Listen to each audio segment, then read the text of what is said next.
Welcome back to Real Estate with Carrie and Eric. This is the second part on negotiating real estate. So let's say you have an offer in on a property and you've now done several inspections. Let's say, for example, those inspections turn up some termite work and maybe a HVAC system that doesn't work.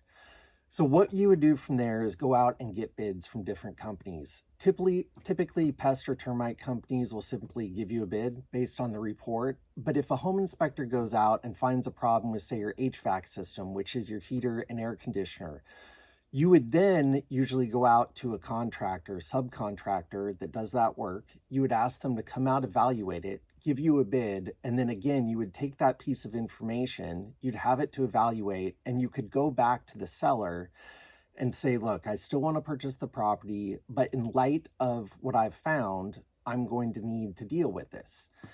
Now, there's several ways you can deal with that.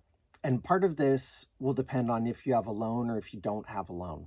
So we're going to go into if you have a loan first. If the lender is involved and they want, say, termite and HVAC repaired prior to closing, then you would need to present what's called a request for repair to the seller.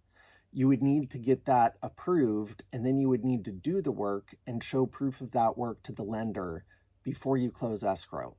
It may sound complicated, but think of it this way. You gather the information, you realize what's wrong. You go to the seller and say, hey, I want to buy the house, but here's some things the lender is requiring me to do. Then at that point, you take it back, hopefully agree on that. That's the part of the negotiation. Then you get the work done, show it to the lender, and you get a clear to close. Next, we will cover doing this if the lender is not involved and you're simply negotiating directly with the seller.